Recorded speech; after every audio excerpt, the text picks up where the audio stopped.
breaking now at 6. A salute to a fallen colleague after more deadly violence in our area. This time, just outside the Pentagon. Several people injured, 2 dead. 7 News team coverage continues, tracking the investigation. And new at this hour, the questions officials won't answer. And we begin with that breaking news outside the Pentagon, where 7 News is tracking scenes of chaos, mourning, and a search for answers tonight. And within just the past 15 minutes, the Pentagon Force Protection Agency did acknowledge that one of its officers was killed today in the line of duty. 7 News has also confirmed that the man police say attacked that officer with a knife was also killed.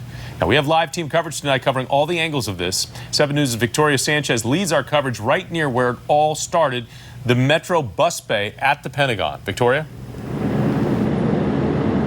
This happened at 10:37 this morning and lasted for hours. When we got here, there were witnesses sitting on the ground as officers were asking them what happened. One woman, a Metro employee, was visibly shaken after she witnessed the attack. Now, this happened at the bus transit area near the rail and bus lines here at the Pentagon, a very popular stop for people who work inside the Pentagon and people traveling through this area of Arlington.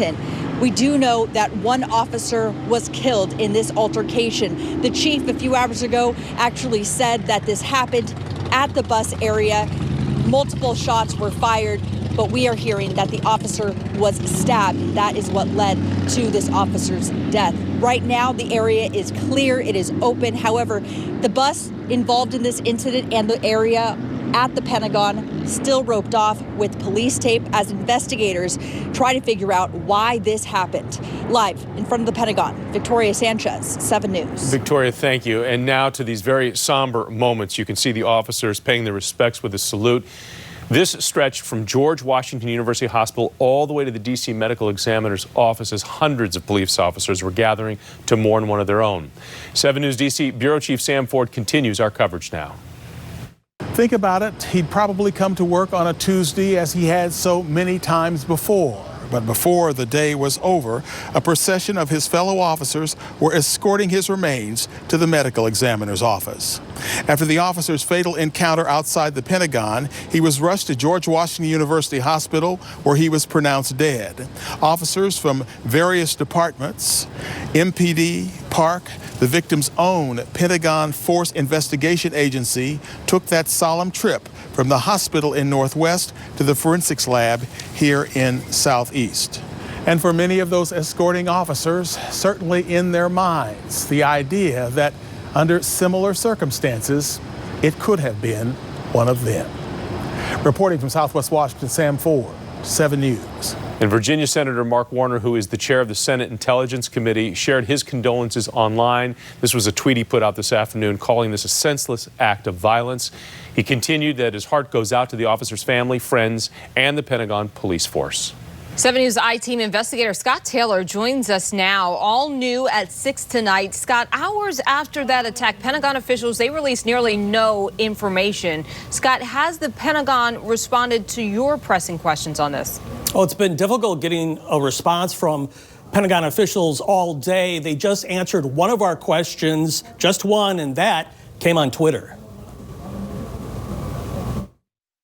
An afternoon press conference more than 4 hours after the attack. The chief of the Pentagon's Force Protection Agency didn't provide a lot of details. And you can't confirm the deaths of the officer or of the assailant? Ma'am, I can't compromise the ongoing investigation right now. The chief used that same statement to answer questions over and over again. I'm not confirming or denying those particular reports right now. The investigation is ongoing. So at this time, I do respect that. As I said, this is an ongoing investigation. The 7 News I-Team reached out to Pentagon officials with just 6 basic questions, including what exactly happened. None of our questions were answered. I completely respect your question. I understand the interest, and it is an ongoing investigation. I don't want to sound like a broken record, but I do pledge that we will provide the information as soon as possible. I do want to mention again, just before 6 p.m., more than 7 hours after the attack, Pentagon officials tweeted out confirmation that one of their officers was killed during the incident this morning. Scott Taylor, 7 News. As for the agency itself, 7 News on your side did some research and found it dates back 19 years to the days after 9/11 and the anthrax attacks. The department has more than 700 sworn officers and covers all Department of Defense facilities in the capital region. You know, this is the second time that an officer from that department has been killed in the line of duty. Officer James Feltus died in 2005, 1 month after a man trying to get away from police after a carjacking crashed into him. The man driving that car was shot but did survive. And today is also the first time that officers with that department have used deadly force since 2010. That's when a gunman opened fire at the Pentagon security checkpoint right near the bus bays. But in that case, 2 officers were grazed before 3 officers shot and killed the gunman. It was later found that the man had mental illness issues and a long-time grudge against the government. Of course, the 7 News team will be working through the night and the days ahead to unravel what happened outside the Pentagon. We've been coordinating with our colleagues at ABC News who also want answers. World News Tonight breaks down the newest information they're learning ahead at 6:30. And just in tonight, there is new recognition for the hundreds of police officers who put their lives on the line during the January 6th attack on the Capitol. A surge of violence has prompted calls for more police in D.C. 7 News is on your side with the new action D.C.'s council just ordered. That's far less than what the mayor requested. You're watching 7 News on your side at 6.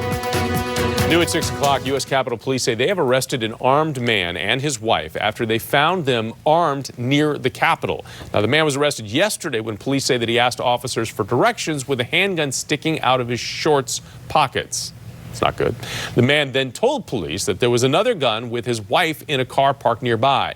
Both were arrested on weapons charges. At this hour, there's no indication on the couple were actually targeting anyone in Congress or the Capitol.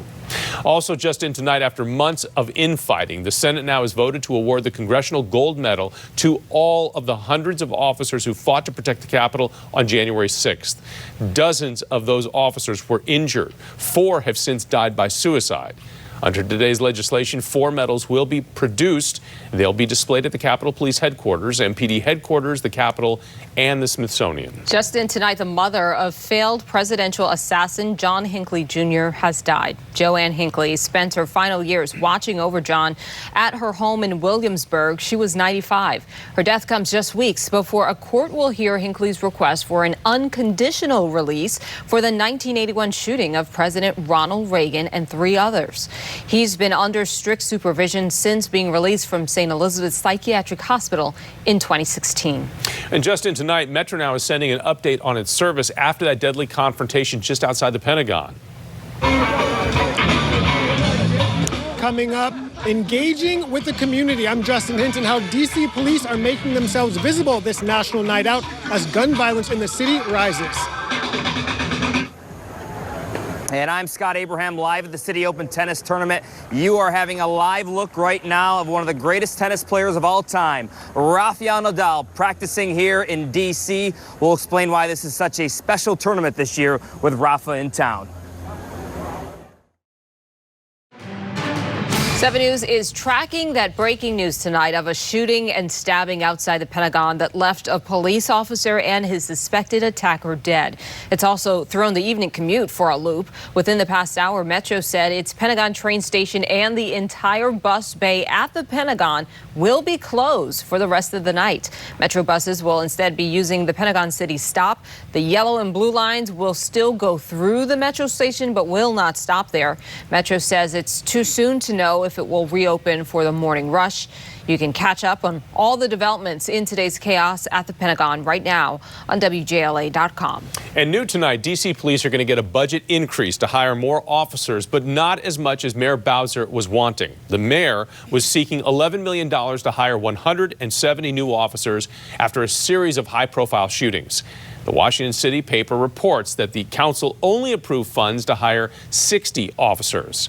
It's also diverting money to alternative crime reduction programs. Awards. And that is news that actually comes as D.C.'s police now joining the community for a long-time crime-fighting initiative. It's called National Night Out. All right, this has been around for a while. 7 News' Justin Hinton joins us live from a National Night Out celebration there in Northeast D.C., where D.C.'s police chief just arrived. Justin? Yeah, that's right. And we're going to ask him in just a couple of minutes about that increase to the officers to get his response in that. He just spoke here just a couple of minutes ago. You see him now talking to different community members. He said tonight, this is what D.C. looks like. He says folks are stronger together. They've also partnered with federal agencies here today. He said he also introduced the bike patrol, said that they've been playing with members, even finding guns on the streets. He said the community really needs to come together, and this is what it is all about. He's really been pushing that community engagement, and you really see that here tonight. You've got a number of resources for families, for parents, also a lot of fun for kids. So this is what's about. You see him gathering right here. We will talk to him in just a couple of minutes and ask him about that increase of 60 officers. We are live in Northwest Washington. Justin Hinton, 7 News. Live now to Prince George's County, where health officials are hoping this celebration can help in the fight against the pandemic. They're offering COVID-19 shots at this event in Brentwood until 8 p.m. You can also get the shot at the celebration at Forest Heights Neighborhood Park in Oxon Hill until 7 tonight. We have a list of all National Night Out events happening on WJLA.com. The stepped-up efforts come after Maryland's COVID hospitalizations tripled in the past month. Virginia has seen a similar surge. Well, turning now to the weather, it is a good night at least for National Night Out. You know what's weird is to say sweater weather and use August in the same sentence. You just never do that around here. That's right, Bill. Yeah, and it's early August at that. I mean, yeah, you're exactly right. Normal high temperature is 89 degrees. We all know how hot and oppressively humid it can be this time of year. I'm a huge fan of fall, and so you'd have a little taste of fall early. I mean, this is like mid-September weather out here right now. In fact, let me get you out the door this evening. You got, of course, National Night Out, as you just talked about. Got the Nats playing tonight. We'll check in with Scott Abraham with the City Open. All great. Dry, mild, low humidity, just a great evening. Got these clouds.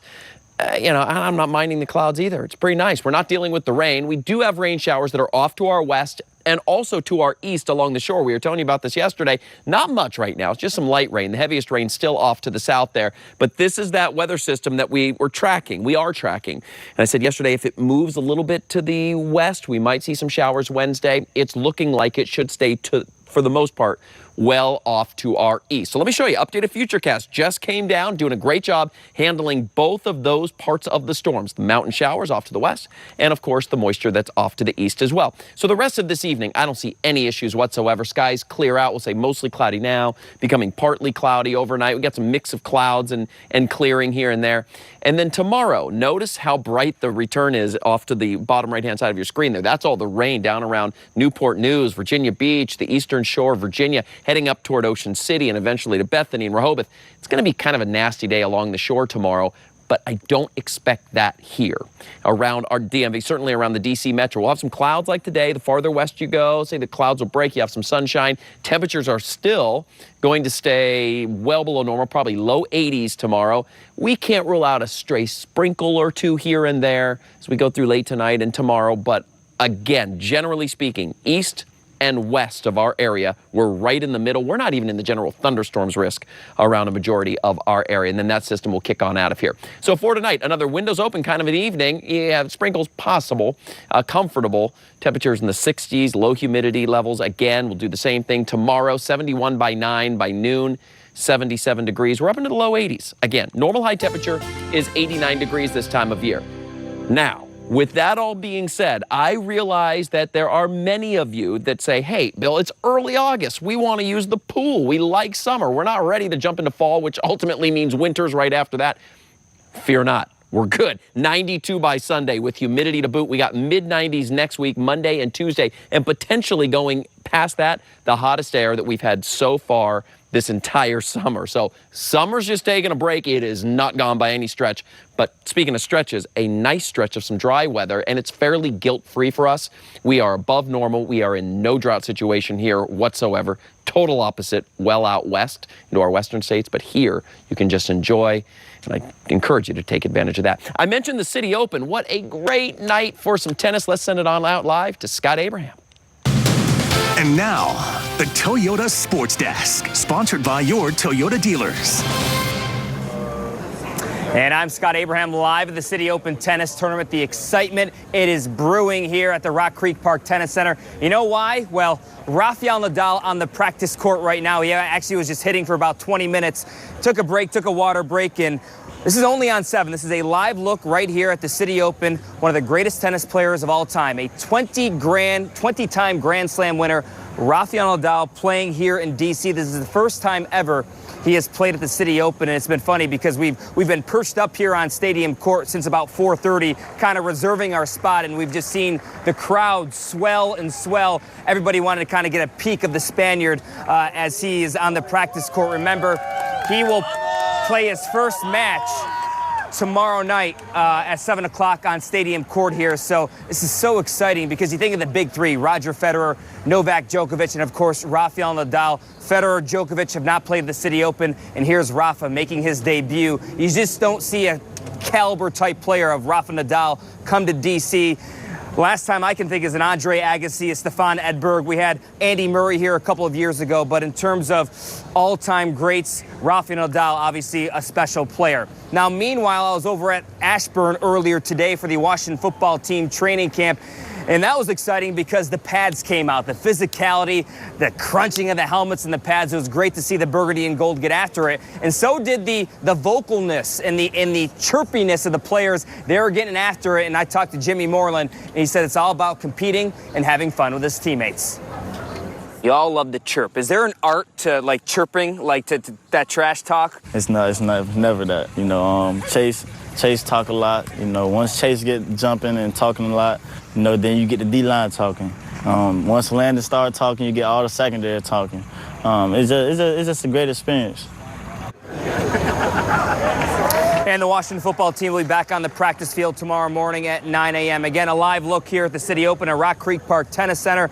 Rafael Nadal done with his water break, and he's getting ready to get back on the practice court again, making his debut. He's never been to Washington, D.C. He's been posting pictures on his social media all week. He just took a picture of himself at the Washington Monument and the U.S. Capitol. So he's really enjoying being here in Washington, D.C. And there you see the lefty just ripping those forehands down the baseline. It's just so exciting to see.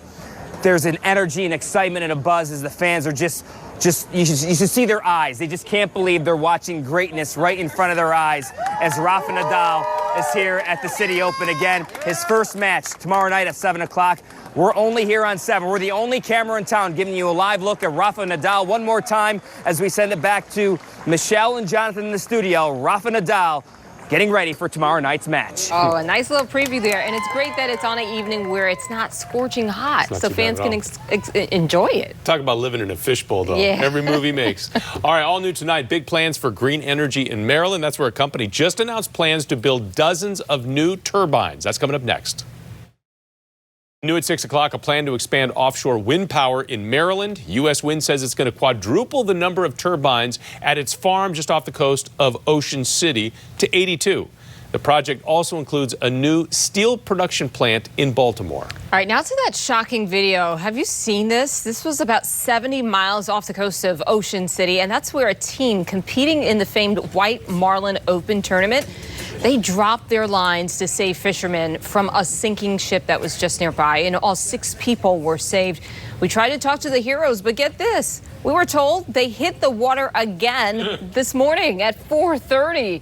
They're only now just getting back to shore. We'll find uncut video of the rescue on our website right now, WJLA.com. That investigation is ongoing. And you know what? Wow, impressive stuff. All right, so 3 things for you to know. Another fall-like evening tonight. More of the same for us on Wednesday with high temperatures in the low 80s. Looking dry until Sunday, a little bit of a dry trend that we're on. And then summer's heading back, hot and humid, guys, by next week. All right, Bill, thanks. World News Tonight with David Mears coming up next. I want to thank you for joining us. Hope to see you back here tonight at 11 o'clock. And in the meantime, have a good night.